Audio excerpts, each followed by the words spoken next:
Good evening dear aspirants. Anantha IAS അക്കാഡമിയുടെ daily news analysis സെഷനിൽ എല്ലാവരെയും സ്വാഗതം ചെയ്യുകയാണ്. നമുക്ക് ഫസ്റ്റ് ആർട്ടിക്കിളിലേക്ക് പോകാം. First article is much more important article. Like നമ്മൾ നോർമലി ഡിസ്കസ് ചെയ്ത് പോകുന്ന ആർട്ടിക്കിളിനേക്കാളും കുറച്ചും കൂടി ഇമ്പോർട്ടൻ്റ് ആയിട്ടുള്ള ഒരു ആർട്ടിക്കിളാണ് related to science and technology part. So Aditya L1 വിക്ഷേപണവുമായി ബന്ധപ്പെട്ടിട്ട് ഫസ്റ്റ് കുറച്ച് റിസൾട്ടുകൾ നമുക്ക് കിട്ടിയിരിക്കുകയാണ്. അപ്പോൾ അതുമായി ബന്ധപ്പെട്ടിട്ടാണ് നമ്മളുടെ ഈ ഒരു ആർട്ടിക്കിൾ വന്നത്. സോ സൂര്യനെ പഠിക്കുന്നതിന് വേണ്ടിയിട്ട് നമ്മൾ വിക്ഷേപിച്ചിരിക്കുന്ന ഒരു പേടകമായിരുന്നു, അല്ലെങ്കിൽ ഒരു സാറ്റലൈറ്റ് ആയിരുന്നു ആദിത്യ L1 എന്ന് പറയുന്നത്. ഓക്കെ, സോ ആദിത്യ L1ന്റെ ലോഞ്ചിങ് സമയത്ത് നമ്മൾ അതിനെക്കുറിച്ച് ഡീറ്റെയിൽ ആയിട്ട് സംസാരിച്ചിട്ടുണ്ടായിരുന്നു. സോ അതിന്റെ ഒരു റീക്യാപ്പ് കൂടിയിട്ട് നമുക്ക് ഇവിടെ നടത്തണം.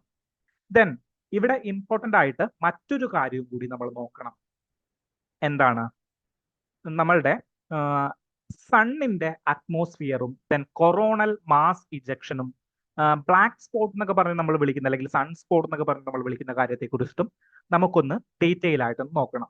സോ ആദിത്യ L1 എന്ന് പറഞ്ഞു കഴിഞ്ഞാൽ ഇന്ത്യയുടെ എന്തായിരുന്നു? ഇന്ത്യയുടെ ഒരു പ്രൊമിസിങ് അല്ലെങ്കിൽ ഒരു ഫ്യൂച്ചറിസ്റ്റിക് ആയിട്ടുള്ള ഒരു പ്രൊജക്റ്റ് ആയിരുന്നു സൂര്യനെ നിരീക്ഷിക്കുന്നതിന് വേണ്ടിയിട്ട്. Okay, then what is this L1? L1 means Lagrange points. അതിലേക്ക് ഞാൻ വരാം. ഈ L1 അല്ലെങ്കിൽ ലഗ്രാഞ്ചിയൻ പോയിന്റ്സ് എന്ന് പറഞ്ഞു കഴിഞ്ഞാൽ എന്താണ് എന്നുള്ളതിനെ കുറിച്ചിട്ട് ഡീറ്റെയിൽ ആയിട്ട് നമുക്ക് സംസാരിക്കാം. സോ അതിനു മുൻപ് സൂര്യനെ നമ്മളൊന്ന് പഠിക്കാനായിട്ട് പോവുകയാണ്. എന്താണ് സൂര്യന്റെ ഒരു സയന്റിഫിക് ആയിട്ടുള്ള ഒരു ഫിനോമിനൻസ് എന്താണ്, അതിന്റെ സ്ട്രക്ചർ എങ്ങനെയാണ്, ദെൻ ഇത്രയും ചൂട് പ്രൊഡ്യൂസ് ചെയ്യുന്നത് എങ്ങനെയാണ് എന്നുള്ളത് നമ്മളൊന്ന് പഠിക്കാൻ പോവുകയാണ്. സോ നമ്മൾ എർത്തിനെ കുറിച്ചിട്ട് എവിടെ പഠിക്കും? ജോഗ്രഫിയിൽ എർത്തിനെ കുറിച്ചിട്ട് പഠിക്കും ഇല്ല? എർത്തിന്റെ ഉള്ളില് എന്താണ് ക്രസ്റ്റ് മാന്റില് കോർ എന്ന് പറഞ്ഞ് 3 വിഭജനങ്ങളുണ്ട് എന്ന് നമ്മൾ പഠിക്കും.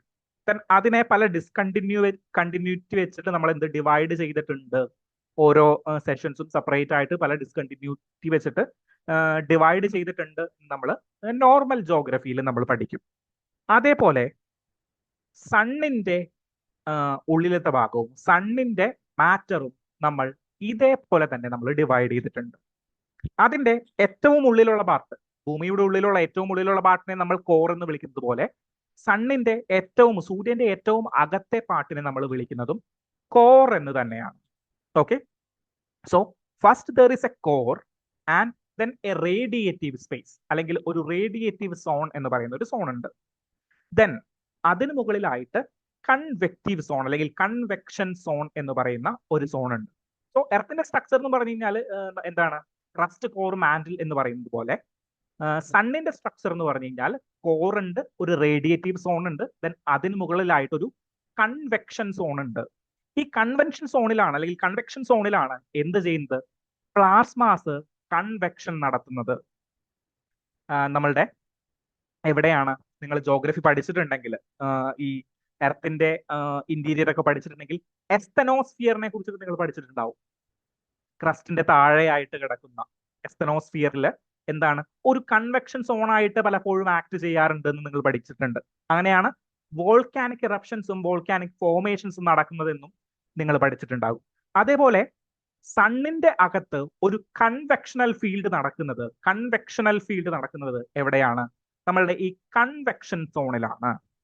ഓക്കെ, ദെൻ ഏറ്റവും കൂടുതൽ ചൂടുള്ളതാണെങ്കിൽ എവിടെയായിരിക്കും? ഏറ്റവും ഉള്ളിലായിരിക്കും, കോറിന്റെ ഭാഗത്തായിരിക്കും ഏറ്റവും കൂടുതൽ ചൂടുണ്ടാവുക. ഓക്കെ ആണോ? സണ്ണിനെ കുറിച്ചിട്ട്, സണ്ണിന്റെ ഇന്റീരിയറിനെ കുറിച്ചിട്ട് നമ്മളൊന്ന് പഠിച്ചു. Then comes to sun's atmosphere. Okay, then comes to sun's atmosphere. സണ്ണിന്റെ ഏറ്റവും പുറത്തെ ഭാഗം, അതായത് നമ്മൾക്ക് നഗ്നനേത്രങ്ങൾ കൊണ്ട് നോക്കിക്കഴിഞ്ഞു കഴിഞ്ഞാൽ നമുക്ക് കാണാൻ സാധിക്കുന്ന ഭാഗത്തെ നമ്മൾ എന്ത് വിളിക്കും? ഫോട്ടോസ്ഫിയർ എന്ന് നമ്മൾ വിളിക്കും. ഓക്കെ, സോ എർത്തിന്റെ അറ്റ്മോസ്ഫിയറിനെ നമ്മൾ എങ്ങനെ ഡിവൈഡ് ചെയ്യുന്നുണ്ട്? Troposphere, stratosphere, mesosphere, thermosphere and exosphere എന്ന് പറഞ്ഞ് നമ്മൾ ഡിവൈഡ് ചെയ്യുന്നുണ്ട്. Basic geographic facts. Okay, so thermosphere അങ്ങനെ ഡിവൈഡ് ചെയ്യുന്നത് പോലെ നമ്മൾ സൂര്യന്റെ അറ്റ്മോസ്ഫിയറിനെയും നമ്മൾ എന്തിന്റെ അടിസ്ഥാനത്തിൽ ഡിവൈഡ് ചെയ്യുന്നു? ടെമ്പറേച്ചറിന്റെ അടിസ്ഥാനത്തിൽ നമ്മൾ ഡിവൈഡ് ചെയ്യും. അതിനെ ആദ്യം വിളിക്കുന്ന പേരെന്താണ്? ഫോട്ടോസ്ഫിയർ എന്നുള്ളതാണ്. സോ നമുക്ക് കാണാൻ പറ്റുന്ന ഫോട്ടോഗ്രഫി, സോ ലൈറ്റ് പതിച്ച് നമുക്ക് കാണാൻ പറ്റുന്ന ഏരിയയാണ് നമ്മൾ ഫോട്ടോസ്ഫിയർ എന്ന് പറയുന്നത്. ദെൻ അതിന് മുകളിലായിട്ട് എന്തുണ്ട്? അതിന് മുകളിലായിട്ട് ക്രോമോസ്ഫിയർ എന്ന് പറയുന്ന ഒരു സ്ഥലമുണ്ട്. എന്താണ്? ക്രോമോസ്ഫിയർ. ദെൻ അതിന് മുകളിലായിട്ടുള്ള ഏരിയയാണ് കൊറോണ എന്ന് പറയുന്നത്. Okay, so photosphere, chromosphere, then comes the corona. ഇത് എന്തിന്റെ അടിസ്ഥാനത്തിലാണ് ഇങ്ങനെ ഡിവൈഡ് ചെയ്തിരിക്കുന്നത്? ടെമ്പറേച്ചറിന്റെ അടിസ്ഥാനത്തിലാണ്. Okay, so photosphere, chromosphere and corona. So upper most layer ഏതാണെന്ന് നിങ്ങളോട് ചോദിച്ചു കഴിഞ്ഞാൽ നിങ്ങൾ എന്ത് ഉത്തരം പറയണം? നിങ്ങൾ കൊറോണ എന്ന് ഉത്തരം പറയണം.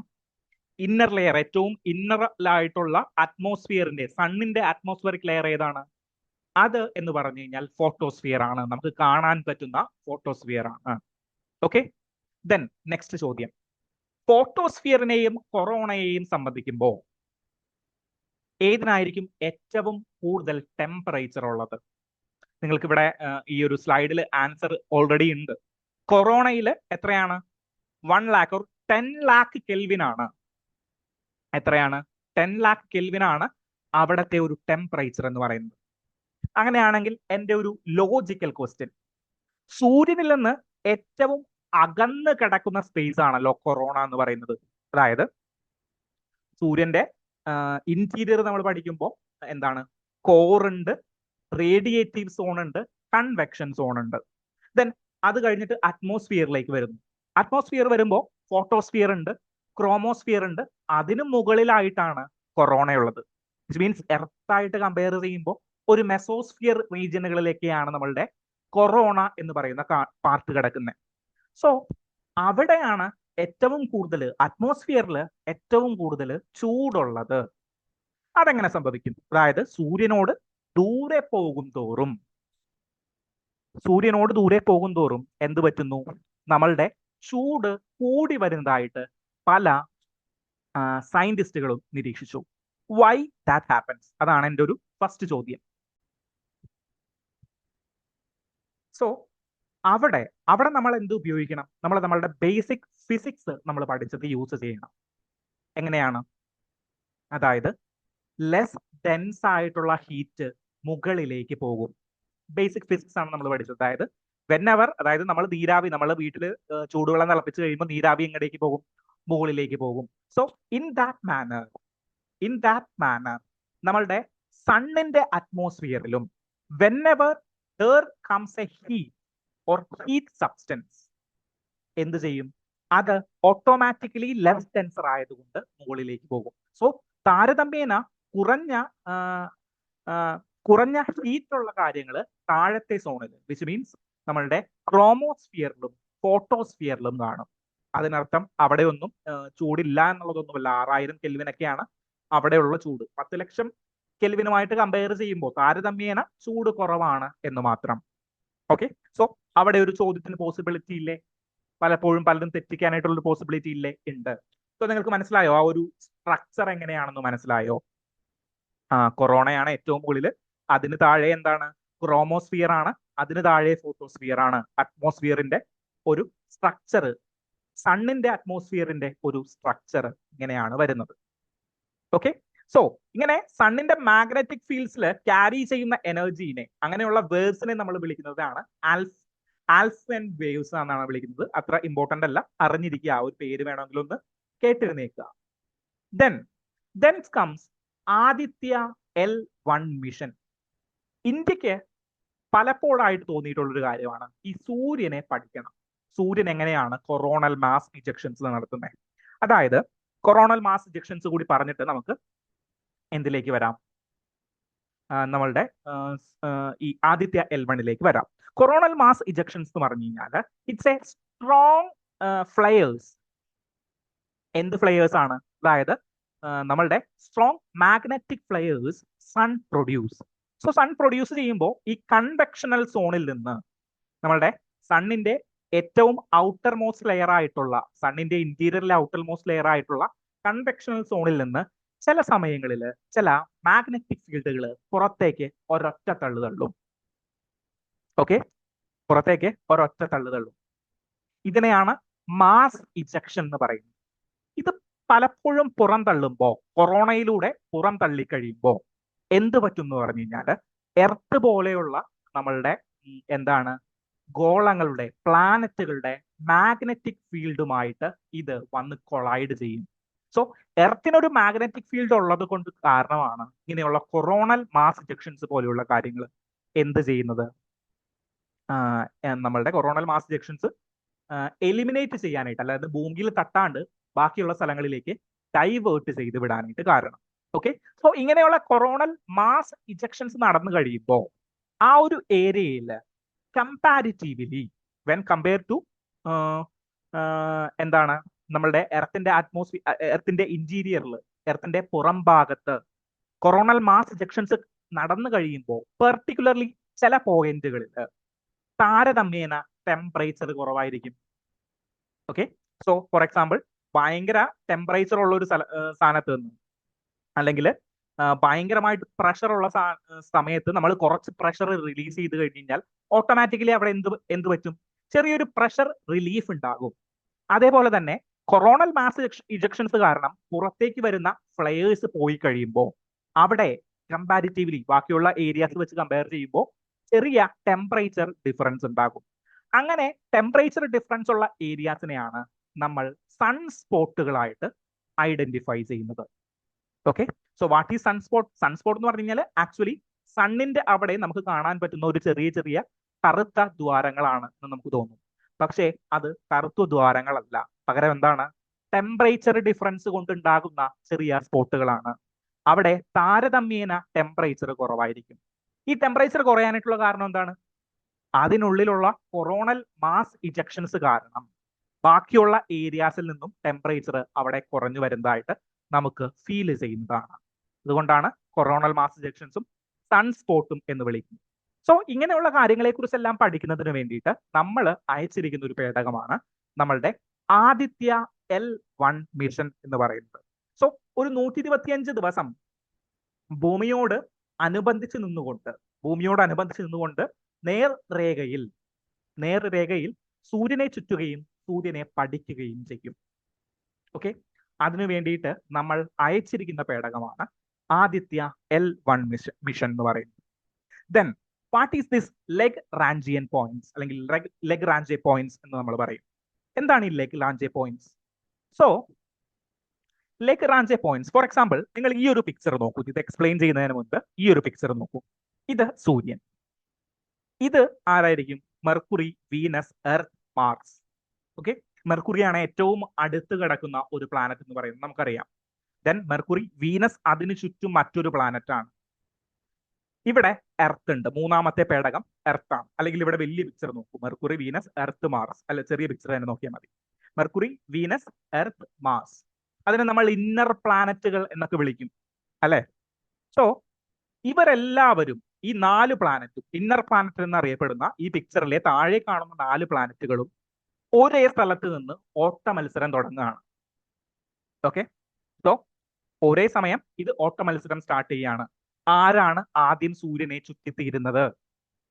സോ ആരായിരിക്കും ഫസ്റ്റ് സൂര്യനെ ചുറ്റിത്തീരുന്നത്? മെർക്കുറി ആയിരിക്കും. കാരണം മെർക്കുറിയുടെ ഓർബിറ്റൽ ലെങ്ത് എന്താണ്? കുറവാണ്, അടുത്ത് കിടക്കുകയല്ലേ. ദെൻ വീനസ് മെർക്കുറിയേക്കാൾ കൂടുതൽ ടൈം എടുക്കും. ദെൻ എർത്ത് വീനസിനേക്കാൾ കൂടുതൽ ടൈം എടുക്കും. Mercury, Venus, Earth, Mars. Mars ആണെങ്കിലോ, മാർസ് എർത്തിനേക്കാൾ കൂടുതൽ ടൈം എടുത്തിട്ടായിരിക്കും സൂര്യനെ ചുറ്റുന്നത്. നമുക്ക് എല്ലാവർക്കും അറിയാവുന്ന കാര്യമാണ്. സോ ഈ ഒരു ടൈം വളരെ ഇമ്പോർട്ടന്റ് ആണ്. ഫോർ എക്സാമ്പിൾ, ഞാൻ ഒരു പേടകം ഭൂമിയിൽ നിന്ന് വിക്ഷേപിക്കുകയാണ്. അത് ചെന്നിരിക്കുന്നത് വീനസിന്റെ, അതായത് നമ്മളെക്കാൾ മുന്നിൽ സൂര്യനെ ഓടിത്തീർക്കാൻ കെൽപ്പുള്ള വീനസിന്റെ ഓർബിറ്റിലേക്കാണ്. ഓക്കെ, സോ വീനസിന്റെ ഓർബിറ്റിലേക്കാണ് നമ്മൾ നമ്മളുടെ സാറ്റലൈറ്റ് ലോഞ്ച് ചെയ്തിരിക്കുന്നത്. What will happen? അതായത് ഭൂമി ഒരു പ്രാവശ്യം സൂര്യനെ ചുറ്റിക്കൊണ്ടുവരുന്ന സമയത്ത് ഒന്നിൽ അധികം പ്രാവശ്യം ആ ഒരു സാറ്റലൈറ്റ് സൂര്യനെ ചുറ്റാം. മനസ്സിലാവുന്നുണ്ടോ? സോ ഭൂമി ഒരു പ്രാവശ്യം സൂര്യനെ ചുറ്റിക്കൊണ്ടുവരുന്ന സമയം കൊണ്ട് ആ സാറ്റലൈറ്റ് എന്ത് ചെയ്യും? ഒന്നിലധികം ഒരു പ്രാവശ്യത്തിൽ കൂടുതൽ സൂര്യനെ ചുറ്റാം. കാരണം എന്താണ്? അത് നമ്മളുടെ മുന്നിലാണ്, അതിന്റെ ഓർബിറ്റൽ ലെങ്ത് കുറവാണ്. Okay, so what happens? നമ്മൾ ഒരു സാറ്റലൈറ്റ് വിട്ടു. അപ്പോ നമ്മളുടെ വീനസിന്റെ ഓർബിറ്റിലേക്കാണ് നമ്മൾ ഒരു സാറ്റലൈറ്റ് വിട്ടു. എന്നിട്ട് ഭൂമിയും ഈ സാറ്റലൈറ്റും ഒരുമിച്ച് കറങ്ങാൻ തുടങ്ങി. സാറ്റലൈറ്റ് ഒരു പ്രാവശ്യം ചുറ്റിയിട്ട് അവിടെ വെയിറ്റ് ചെയ്യും. അയ്യോ, നമ്മളുടെ ഭൂമി കറങ്ങി വരുന്നല്ലേ ഉള്ളൂ, നമുക്ക് ഇവിടെ കുറച്ച് നേരം ഇരുന്ന് വെയിറ്റ് ചെയ്ത് ഒരു സർബത്തൊക്കെ കുടിച്ചിട്ട് അടുത്ത ദിവസം വീണ്ടും കറക്കം തുടങ്ങാം എന്നുള്ള രീതിയിൽ നമ്മളുടെ സാറ്റലൈറ്റ് വെയിറ്റ് ചെയ്യോ? ഒരിക്കലുമില്ല. It continuous. സോ എർത്തിൽ നിന്നൊരു വിക്ഷേപണം വിക്ഷേപിച്ചു കഴിഞ്ഞു കഴിഞ്ഞാൽ എർത്തിന് ഈ സാറ്റലൈറ്റിനെ കൺട്രോൾ ചെയ്യാനായിട്ട് പറ്റില്ല. വിച്ച് മീൻസ് എപ്പോ ഇതിന്റെ ഇൻഫോർമേഷൻസ് കിട്ടണം, എപ്പോ ഇത് കാണണം എന്നുള്ള രീതിയിലെല്ലാം ഇതിനെ കൺട്രോൾ ചെയ്യാനായിട്ട് പറ്റില്ല. ദെൻ നെക്സ്റ്റ് എക്സാമ്പിൾ, എർത്തിനേക്കാൾ വലിയ ഒരു ഓർബിറ്റിലാണ്, അതായത് എർത്തിന്റെ പുറത്തുള്ള ഒരു ഓർബിറ്റിലാണ് നമ്മൾ വിക്ഷേപിച്ചിരിക്കുന്നത്. മെർക്കുറി, വീനസ്, എർത്ത്, മാസ്, സാറ്റേണിലോ അല്ലെങ്കിൽ നെപ്റ്റ്യൂണിന്റെ ഓർബിറ്റിലോ ഒക്കെയാണ് നമ്മൾ വിക്ഷേപിച്ചിരിക്കുന്നതെന്ന് വിചാരിക്കുക. സോ എർത്തിന് പുറത്തുള്ള, എർത്തിനേക്കാൾ വലിയ ഓർബിറ്റുള്ള ഒരു ഏരിയയിലാണ് നമ്മൾ ഒരു സാറ്റലൈറ്റ് വിക്ഷേപിക്കുന്നത്. സോ ഈ ഒരു സാറ്റലൈറ്റ് സൂര്യനെ ചുറ്റി വരാനായിട്ട് എർത്തിനേക്കാൾ കൂടുതൽ സമയമെടുക്കും. എർത്ത് ഒരു പ്രാവശ്യം ചുറ്റി വരുമ്പോഴേക്കും ഇത് ഒരു 75% ഒക്കെ ചിലപ്പോൾ എത്തിയിട്ടുണ്ടാകുള്ളൂ. അപ്പോഴും നമുക്ക് ഇൻഫോർമേഷൻസ് കളക്ട് ചെയ്യാനായിട്ട് ബുദ്ധിമുട്ടാണ്. ഈ ഒരു അവസരത്തില് നമ്മൾ എന്ത് ചെയ്തു? അതായത് സയന്റിസ്റ്റിനെ കുഴച്ചൊരു ചോദ്യമായിരുന്നു, ഇത് എങ്ങനെ ഡീല് ചെയ്യും? സോ അങ്ങനെ ഇരിക്കുന്ന സമയത്താണ് സയന്റിസ്റ്റുകൾ ലെഗ്രാഞ്ചിയൻ പോയിന്റ്സ് എന്ന് പറയുന്ന ചില പോയിന്റ്സുകൾ സ്പേസിൽ ഐഡന്റിഫൈ ചെയ്യുന്നത്. ഓക്കെ, സോ സ്പേസിൽ ലെഗ്രാഞ്ചിയൻ പോയിന്റ്സ് എന്ന് പറയുന്ന ചില പോയിന്റ്സുകൾ സയന്റിസ്റ്റുകൾ ഐഡന്റിഫൈ ചെയ്തു. ഈ പോയിന്റുകളുടെ പ്രത്യേകത എന്താണെന്ന് വെച്ച് കഴിഞ്ഞാൽ, some points are in front of the earth. Okay, some point എന്താണ്? നമ്മളുടെ ഭൂമിയുടെ ഓർബിറ്റിനേക്കാൾ മുന്നിലാണ്. ചില ഓർബിറ്റുകളോ അല്ലെങ്കിൽ ചില ലെഗ്രാഞ്ചിയൻ പോയിന്റുകളോ ഭൂമിയുടെ ഓർബിറ്റിനേക്കാൾ പുറത്താണ്. ഫോർ എക്സാമ്പിൾ, L1 എന്ന് പറയുന്ന ലെഗ്രാഞ്ചിയൻ പോയിന്റ് എന്ന് പറഞ്ഞു കഴിഞ്ഞാൽ ഭൂമിയുടെ ഓർബിറ്റിനേക്കാൾ ഉള്ളിലുള്ളൊരു പോയിന്റ് ആണ്, അല്ലെങ്കിൽ ഒരു ഓർബിറ്റ് ആണ്. ദെൻ L2 എന്ന് പറഞ്ഞു കഴിഞ്ഞാൽ എന്താണ്? ഭൂമിയുടെ ഓർബിറ്റിനേക്കാൾ പുറത്തുള്ള ഒരു പോയിന്റ് ആണ്. ദെൻ L3 എന്ന് പറഞ്ഞു കഴിഞ്ഞാൽ ലെഗ്രാഞ്ചിയൻ പോയിന്റ് 3 എന്ന് പറഞ്ഞു കഴിഞ്ഞാൽ നമ്മളുടെ ഭൂമിയുടെ അതേ ഓർബിറ്റിലായിരിക്കും, പക്ഷേ എവിടെയാണ്? സണ്ണിന്റെ ഓപ്പോസിറ്റ് സൈഡിലാണ്. ദെൻ L4ഉം L5ഉം ഏകദേശം ഒരു ട്രയാങ്കുലർ ഫോംസ് ചെയ്യുന്ന പോയിന്റുകളാണ് ലെഗ്രാഞ്ചിയൻ പോയിന്റുകൾ. ഓക്കെ, സോ ഭൂമിയുടെ മുന്നേയും ഉള്ളതുണ്ട്, ഭൂമിയുടെ ഓർബിറ്റിൽ സെയിം ആയിട്ടുള്ള ലെങ്തിലും നിൽക്കുന്നതുണ്ട്, ഭൂമിയുടെ പുറത്ത് നിൽക്കുന്നുണ്ട്. പക്ഷേ ഈ ലെഗ്രാഞ്ചിയൻ പോയിന്റുകൾക്ക് ഒരു പ്രത്യേകതയുണ്ട്. എന്താണ് പ്രത്യേകത എന്ന് വെച്ച് കഴിഞ്ഞാൽ, ഭൂമിയുടെ റൊട്ടേഷന് അനുസൃതമായിട്ടുള്ള അതേ സ്പീഡിലായിരിക്കും ഈ പോയിന്റുകളും കറങ്ങുന്നത്. സോ ആ ഒരു കാര്യം ആര് കണ്ടുപിടിച്ചു? സയന്റിസ്റ്റുകൾ കണ്ടുപിടിച്ചു. സോ ലെഗ്രാഞ്ചിയൻ പോയിന്റ് എന്ന് പറഞ്ഞു കഴിഞ്ഞാൽ, പെർട്ടിക്കുലർലി മീനിങ് എന്ന് പറഞ്ഞു കഴിഞ്ഞാൽ, അവിടെ ഗ്രാവിറ്റേഷണൽ ഫുള്ള് ഈക്വൽ എഫക്റ്റീവ് ആയിരിക്കും. അതായത് ഭൂമി എത്രത്തോളം സമയമെടുത്താണോ സൂര്യനെ കറങ്ങുന്നത്, ആ ടൈം തന്നെയായിരിക്കും ലെഗ്രാഞ്ചിയൻ പോയിന്റിലുള്ള ഒരു വസ്തു യൂസ് ചെയ്യുന്നത്. അത് ഓർബിറ്റിന്റെ വലിപ്പം ചെറുതാണെങ്കിലും ഓർബിറ്റിന്റെ വലിപ്പം വലുതാണെങ്കിലും ഈ ഒരു സിസ്റ്റം ആയിരിക്കും ഇത് ഫോളോ ചെയ്യുന്നത്. ഓക്കെ, അപ്പോൾ ലെഗ്രാഞ്ചിയൻ പോയിന്റ് എന്ന് പറഞ്ഞു കഴിഞ്ഞാൽ സൂര്യനും ഭൂമിക്കും ഇടയിൽ മാത്രമേ ഉള്ളൂ? അല്ല, സൂര്യനും ജുപ്പിറ്ററിനും ഇടയിൽ ഉണ്ടാകും ലെഗ്രാഞ്ചിയൻ പോയിന്റ്. സോ അതെന്ന് പറയുമ്പോൾ ആ പോയിന്റ് ജുപ്പിറ്റർ എപ്പോഴാണോ കറങ്ങുന്നത് അതിന് അനുസൃതമായിട്ടായിരിക്കും ആ ലെഗ്രാഞ്ചിയൻ പോയിന്റുകൾ വരുന്നത്. ദെൻ നമ്മളുടെ മൂണില്ലേ ചന്ദ്രൻ, രാത്രി ഉദിക്കുന്ന ചന്ദ്രൻ, അതിനും ലെഗ്രാഞ്ചിയൻ പോയിന്റുകൾ ഉണ്ട്. ഭൂമിക്കും ചന്ദ്രനും ഇടയിൽ ലെഗ്രാഞ്ചിയൻ പോയിന്റുകൾ ഉണ്ട്. അങ്ങനെ ഡിഫറെന്റ് പ്ലാനറ്റുകൾക്ക് ഡിഫറെന്റ് ലെഗ്രാഞ്ചിയൻ പോയിന്റുകൾ ഉണ്ട്.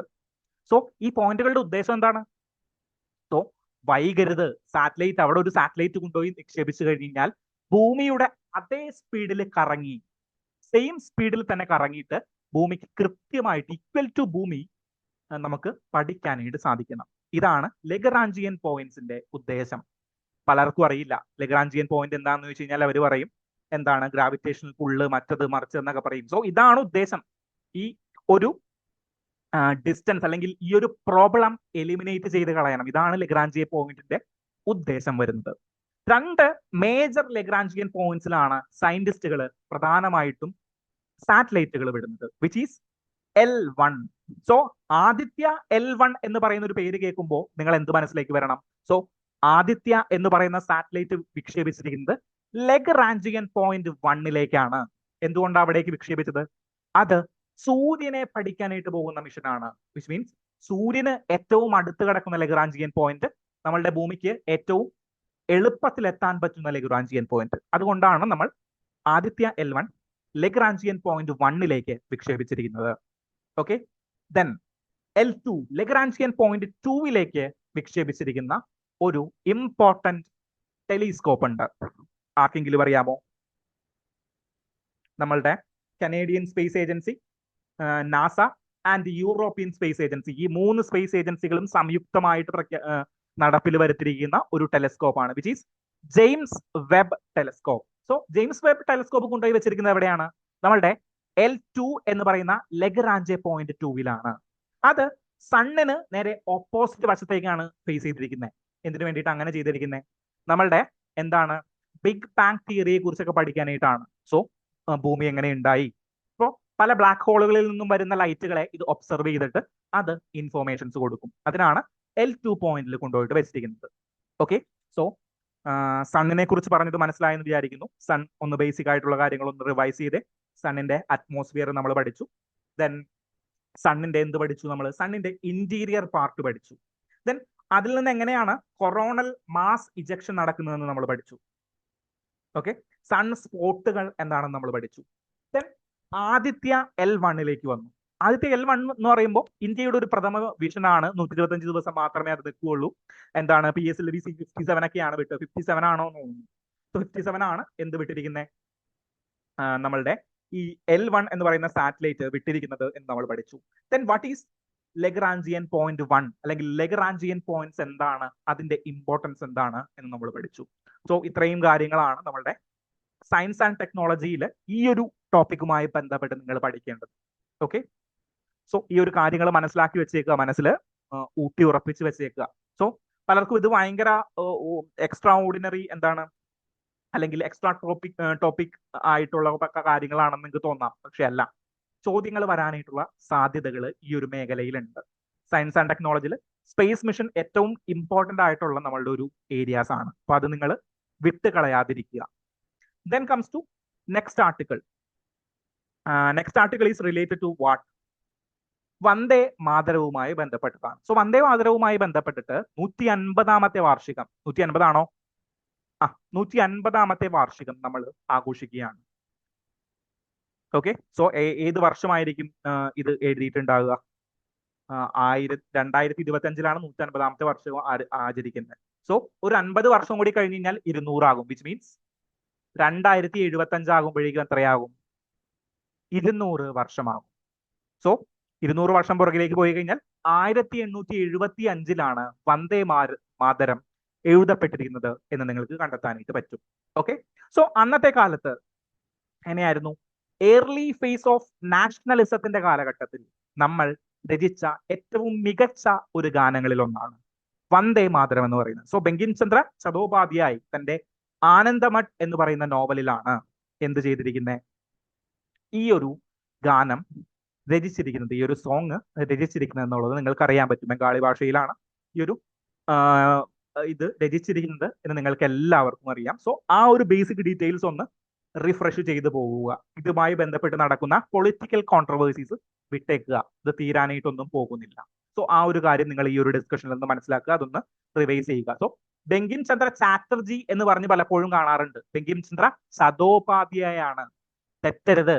ഒരു ഓപ്ഷൻ പലപ്പോഴും ടെസ്റ്റ് സീരീസുകളിൽ ഞാൻ കണ്ടിട്ടുണ്ട് ബങ്കിം ചന്ദ്ര ചാറ്റർജി എന്നൊക്കെ പറഞ്ഞു കൊടുക്കുന്നത്. പിള്ളേര് നേരെ ബങ്കിം ചന്ദ്ര എന്ന് കേൾക്കുമ്പോഴേക്കും നേരെ കൊണ്ടുപോയിട്ട് ചാറ്റർജിയിൽ പോയി കുത്തും. അല്ല, ബങ്കിം ചന്ദ്ര ചതോപാധ്യായാണ് നമ്മളുടെ ആനന്ദമഠ് എന്ന് പറയുന്ന നോവലിൽ എന്ത് എഴുതിയിരിക്കുന്നത്?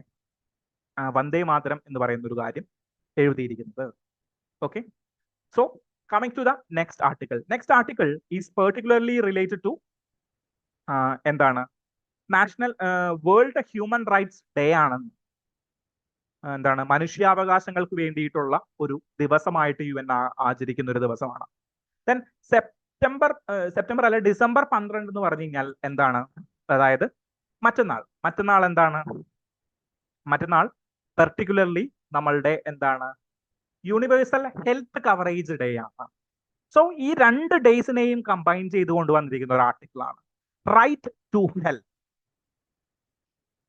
എന്താണ് നിങ്ങൾക്ക് ഹെൽത്തിനുള്ള അവകാശവുമായി ബന്ധപ്പെട്ടിട്ട് വരുന്ന ഒരു ആർട്ടിക്കിളാണ്. സോ നമ്മുടെ ഇന്ത്യയുടെ ഒരു ഹെൽത്ത് സിസ്റ്റം എങ്ങനെയാണെന്നൊക്കെ ഈ ആർട്ടിക്കിളിൽ പറയുന്നുണ്ട്. പെർട്ടിക്കുലർലി 2 ഏരിയാസ് ആണ് ഈ ഒരു കുഞ്ഞൻ ആർട്ടിക്കിൾ മെയിൻലി ടച്ച് ചെയ്യുന്നത്. ഒന്നാമത്തെ ഏരിയ എന്ന് പറയുന്നത് എന്താണ്? പ്രൈവറ്റൈസേഷൻ. ഹെൽത്ത് സ്ട്രക്ചർ അല്ലെങ്കിൽ ഹെൽത്ത് സിസ്റ്റം പ്രൈവറ്റൈസ് ചെയ്യപ്പെടുന്നു. അതിന്റെ ഒരു ഫസ്റ്റ് പ്രോബ്ലം. സെക്കൻഡ് പ്രോബ്ലം വേണ്ടത്ര പൈസ ഈ ഹെൽത്ത് റിലേറ്റഡ് വർക്കേഴ്സിന് കിട്ടാതെ പോകുന്നു. 2 കേസ് റിലേറ്റഡ് ആയിട്ടും ഈ അടുത്ത് കേരളത്തിൽ കോൺട്രവേഴ്സി ഉണ്ടായിട്ടുണ്ട്. ഓർക്കുന്നുണ്ടോ? ഒന്ന് ഒരു യൂട്യൂബറാണ്. യൂട്യൂബറിന്റെ പേര് ഞാൻ മറന്നുപോയി. യൂട്യൂബർ ഒരു ഡോക്ടറാണ്. ഈ ഡോക്ടർ എന്ത് ചെയ്തു എന്ന് പറഞ്ഞു കഴിഞ്ഞാൽ ഏതോ ഒരു വീഡിയോ ചെയ്യുന്നതിനിടയിൽ ഈ ഒരു പെൺകുട്ടിയാണ്, പേര് ഞാൻ മറന്നുപോയി. ഇവിടെ ഒരു മറുകക്കുള്ള ഒരു കുട്ടിയാണ്.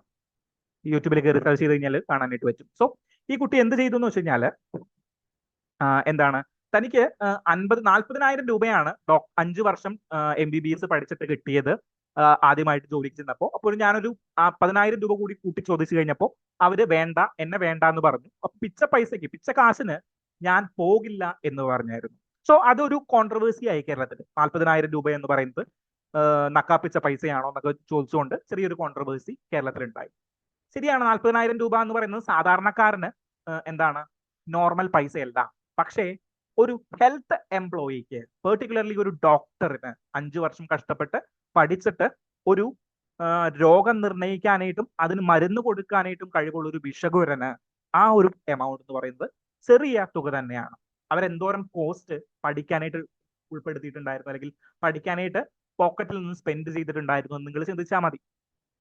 ദെൻ എന്താണ് അവർക്ക് വേറെ എന്തോരം എക്സ്പെൻസുകൾ ഉണ്ട്. സോ കമ്പാരിറ്റീവ്ലി നോക്കുകയാണെങ്കിൽ വേൾഡിലെ ഡോക്ടേഴ്സിന്റെ ഒരു കണക്കെടുത്ത് നോക്കുകയാണെങ്കിൽ 40,000 രൂപയൊന്നും ഒരു സാധാരണ ഡോക്ടറിന് കൊടുത്താൽ പോരാ, അതിൽ കൂടുതൽ വേണം. സാധാരണ ഒരു കോഡറിന് അല്ലെങ്കിൽ നോർമലി നമ്മൾ ഇവിടെ ഇരുന്ന് കറണ്ട് അഫയേഴ്സ് പറയുന്നത് എനിക്ക് കിട്ടുന്നുണ്ടല്ലോ അതിനടുത്തുള്ള ഒരു ശമ്പളം. So simple.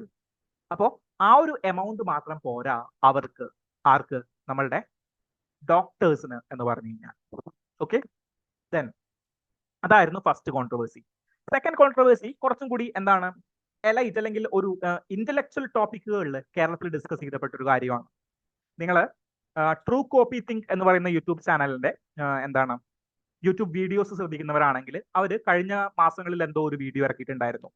പേടിയാണ് ഇന്ത്യൻ ഹോസ്പിറ്റലുകൾ, കേരള ഹോസ്പിറ്റലുകൾ അമേരിക്കൻ കുത്തക കമ്പനികൾ കൈയടക്കുമ്പോൾ എന്ന് പറഞ്ഞിട്ട് അവരൊരു ഡോക്യുമെന്ററി, ഒരു ഇന്റർവ്യൂ എന്തോ നടത്തിയിട്ടുണ്ടായിരുന്നു. സോ കേരളത്തിലെ ഒരു മിക്ക മേജർ ഹോസ്പിറ്റലുകളും American investors, which means American corporate investors huge ഇൻവെസ്റ്റ്മെന്റുകൾ നടത്തുന്നുണ്ട്.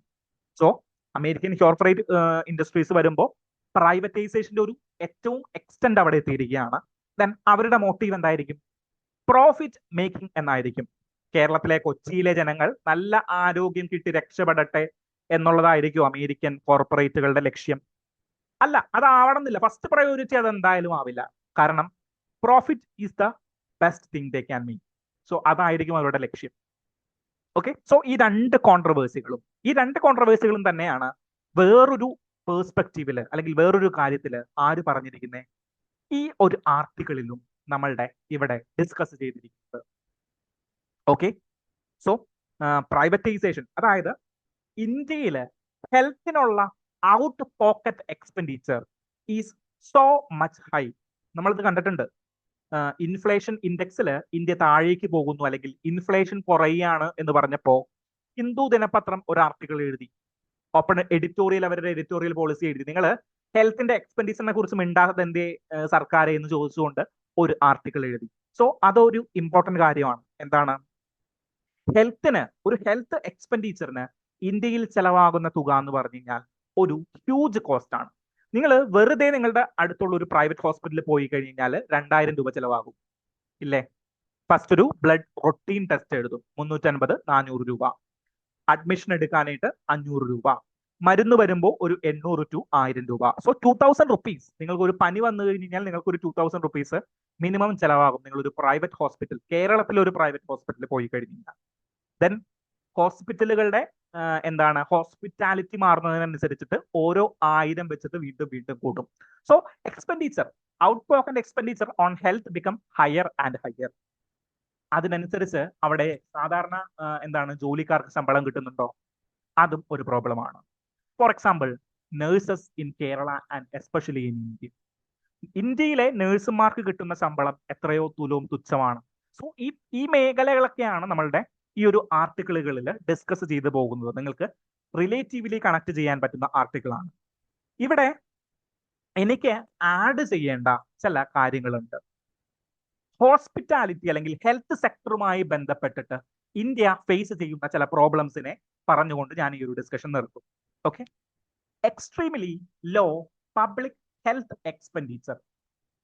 ഇന്ത്യയുടെ പബ്ലിക് ഹെൽത്ത് എക്സ്പെൻഡിച്ചർ വേണമെങ്കിൽ എഴുതി വെച്ചോ. ഇന്ത്യയുടെ പബ്ലിക് ഹെൽത്ത് എക്സ്പെൻഡിച്ചർ എത്രയാണ്? എത്ര പെർസെന്റേജ് ആണ് GDP-യുടെ എന്ന് പറയാൻ പറ്റുമോ? 5%, 10%, 1%. എത്ര പെർസെന്റേജ് ആയിരിക്കും ഇന്ത്യയുടെ ഒരു പബ്ലിക് ഹെൽത്ത് എക്സ്പെൻഡിച്ചർ GDP-യുടെ? ഏകദേശം 1.25% ആണ്. മലേഷ്യ മുടക്കുന്നത് എത്ര പെർസെന്റേജ് ആണെന്ന് അറിയാമോ? മലേഷ്യ ഏകദേശം 4 മുതൽ 5% വരെ അവരുടെ GDP-യുടെ എന്താണ് പെർസെന്റേജ്, 5% ഹെൽത്ത് എക്സ്പെൻഡിച്ചറിന് വേണ്ടിയിട്ട് അവര് മുടക്കുന്നുണ്ട്. ചൈന മുടക്കുന്നത് എത്ര പെർസെന്റേജ് ആണെന്ന് അറിയാമോ? ചൈന നമ്മളുടെ കോമ്പറ്റീറ്റർ ആണെന്നൊക്കെ നമ്മൾ പറയുന്ന ഒരു country. They spend around 7.5 to 8% on health out pocket expenditure അല്ലെങ്കിൽ പബ്ലിക് ഹെൽത്ത് എക്സ്പെൻഡിച്ചറിന് വേണ്ടിയിട്ട് നമ്മൾ ചൈന മുടക്കുന്നുണ്ട്. സോ ഇന്ത്യയുടെ extremely low public health expenditure ആണ് നമ്മൾ മുടക്കുന്നത്. സോ അത് ഒരു മേജർ പ്രോബ്ലമാണ്.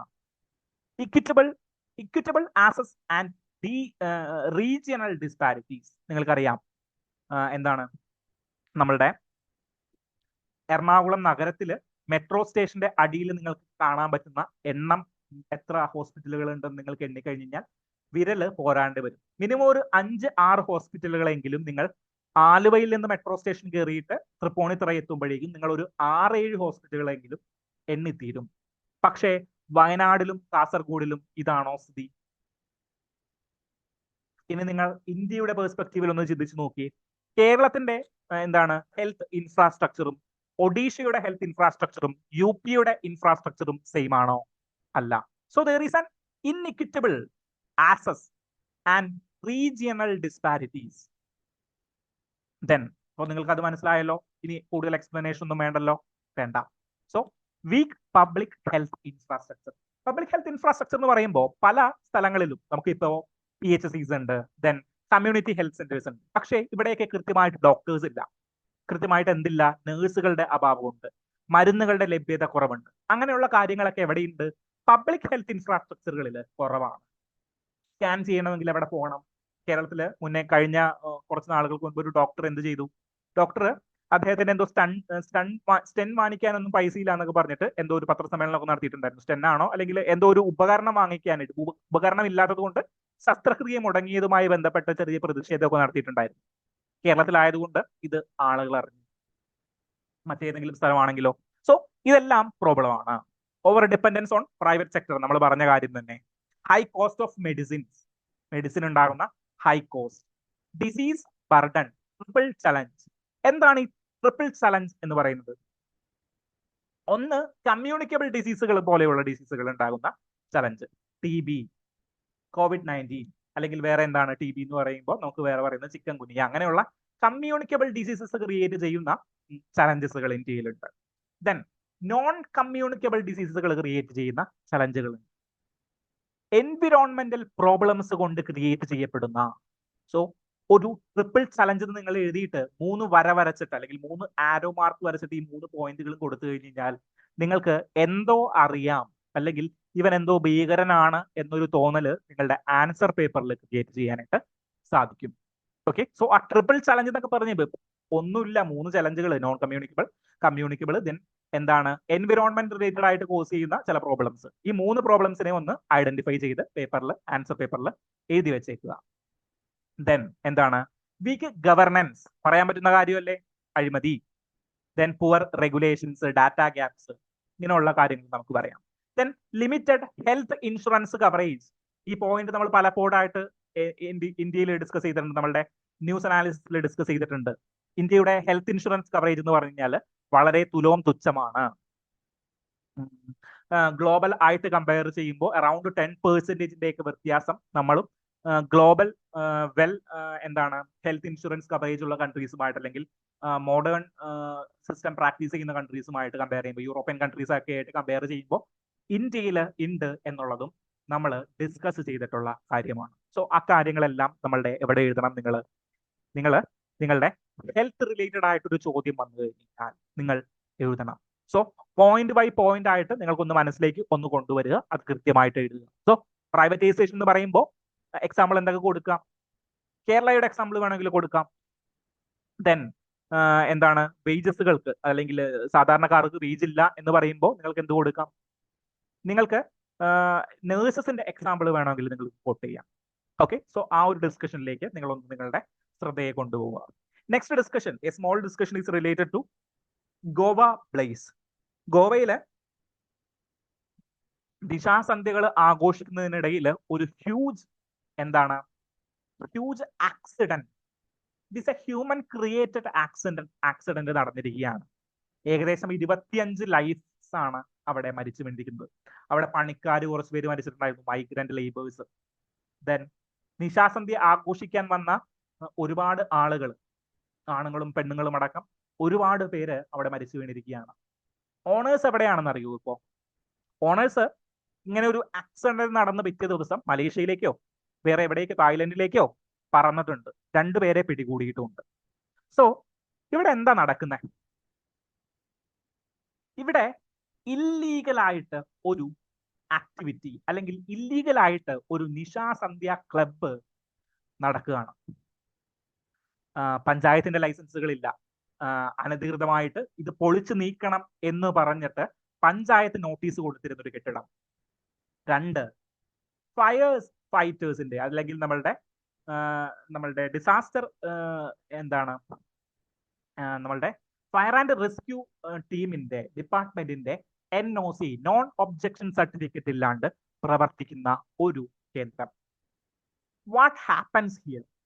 എന്തുകൊണ്ടാണ് ഇങ്ങനെ സംഭവിക്കുന്നത്? ആസ് എ UPSC പെർസ്പെക്റ്റീവിൽ ചിന്തിക്കുക. UPSCയിൽ നിങ്ങൾ അവിടുത്തെ ഒരു അസിസ്റ്റന്റ് കളക്ടർ ആയിരുന്നു, അല്ലെങ്കിൽ ഒരു അഡീഷണൽ ഡിസ്ട്രിക്ട് മജിസ്ട്രേറ്റ് ആയിരുന്നു, അല്ലെങ്കിൽ ഒരു ഡിസ്ട്രിക്ട് മജിസ്ട്രേറ്റ് ആണെങ്കിൽ വാട്ട് വിൽ യു ഡു? ഈ അവസരത്തിൽ നിങ്ങൾ ചെയ്യാൻ പോകുന്ന കാര്യങ്ങൾ എന്തായിരിക്കും? ഇങ്ങനെ ഒരു സംഭവം സംഭവിക്കാതിരിക്കാനായിട്ട് നിങ്ങൾ എന്ത് ചെയ്യും? Enforcement is the key.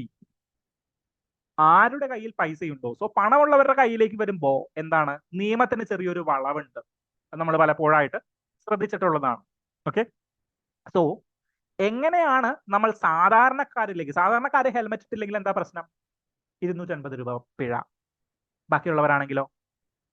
So ഈ നിയമത്തിന്റെ എൻഫോഴ്സ്മെന്റ് കൃത്യമായി നടപ്പാക്കാത്തത് കൊണ്ടാണ് ഇങ്ങനെയുള്ള പ്രോബ്ലംസ് റിപ്പീറ്റ് ചെയ്യുന്നത്.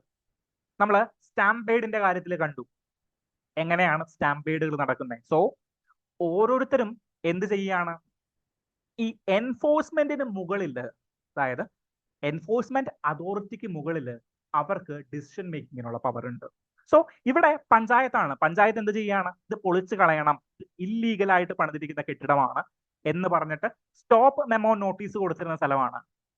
ഫയർ ഫൈറ്റേഴ്സ് അല്ലെങ്കിൽ ഫയർ റെസ്ക്യൂ ഡിപ്പാർട്ട്മെന്റ് അവിടെ NOC ഇല്ല എന്ന് കണ്ടെത്തിയിരിക്കുകയാണ്.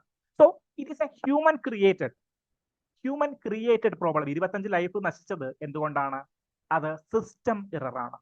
ആ സിസ്റ്റം എററിനെയാണ് നമ്മൾ എലിമിനേറ്റ് ചെയ്യേണ്ടത്. അതിന് എൻഫോഴ്സ്മെന്റ് അല്ലാണ്ട് മറ്റൊരു കാര്യമില്ല. പേപ്പറുകളിൽ ഒതുങ്ങരുത് എന്ന എപ്പോഴും പറയാറുള്ള പല്ലവിയാണ് ഇവിടെയും നമുക്ക് പറയാനായിട്ടുള്ളൂ. So enforcement is the key. ഇങ്ങനെയുള്ള പ്രോബ്ലങ്ങളിൽ എൻഫോഴ്സ് ചെയ്യുക, ഒരു നിയമം ഉണ്ടെങ്കിൽ ആ നിയമം കൃത്യമായിട്ട് നടപ്പാക്കാനായിട്ട് പറ്റണം. ദെൻ ഫോർ എക്സാമ്പിൾ നമുക്ക് എന്ത് ചെയ്യാനായിട്ട് പറ്റും? അതായത് നമ്മളൊരു വിനോദസഞ്ചാരിയാണ്, നമുക്ക് ഇവിടെയൊക്കെ പോകുമ്പോൾ നമുക്ക് എന്ത് ചെയ്യാനായിട്ട് പറ്റും? ഇവർക്ക് പഞ്ചായത്തിന് നോട്ടീസ് ഉണ്ടോ എന്ന് നോക്കിയിട്ട് നമുക്ക് ഒരിക്കലും അങ്ങടേക്ക് കയറാൻ പറ്റില്ല. നിങ്ങളുടെ പഞ്ചായത്തിന് നോട്ടീസ് കാണിക്കൂ, അല്ലെങ്കിൽ പഞ്ചായത്ത് നിങ്ങളുടെ ക്ലിയറൻസ് സർട്ടിഫിക്കറ്റ് കാണിക്കൂ. ദെൻ ഫുഡ് അതോറിറ്റിയുടെ ഭാഗത്ത് നിന്നുള്ള ഫുഡിന്റെ സർട്ടിഫിക്കറ്റ് തരൂ. ഫയർ ആൻഡ് സേഫ്റ്റിയുടെ NOCയും കാണിച്ചിട്ട് നമുക്ക് അവധിക്കാലം ആഘോഷിക്കാൻ പോകാം എന്ന് പറഞ്ഞു കഴിഞ്ഞാൽ നടക്കുമോ? ഇല്ല. ഇതെല്ലാം ചെയ്യേണ്ടത് സ്റ്റേറ്റിന്റെ ഉത്തരവാദിത്തമാണ്, രാഷ്ട്രത്തിന്റെ ഉത്തരവാദിത്തമാണ് അവിടുത്തെ ജനങ്ങളെ സംരക്ഷിക്കുക.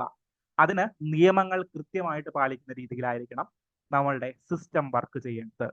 സോ എൻഫോഴ്സ്മെന്റ് ആണ് നമുക്ക് ഇവിടെ എടുത്തു പറയാനായിട്ടുള്ള കാര്യം. അതിനു മേലെ വേറെ ഒന്നുമില്ല. Then comes to the last discussion, Suryakiran exercise. So Suryakiran exercise എന്ന് പറഞ്ഞു കഴിഞ്ഞാൽ ഇന്ത്യയും നേപ്പാളും തമ്മിലുള്ള ആർമി മിലിറ്ററി എക്സസൈസിനെയാണ് സൂര്യകിരൺ എന്ന് പറയുന്നത്. സോ അതൊന്ന് ഓർത്ത് വെച്ചേക്കുക, ആ ഒരു പേര്. സോ സൂര്യകിരൺ എന്ന് പറയുന്നത് കിരണം, എവിടെയാണ് കിരണങ്ങൾ ഉദിക്കുന്നത്?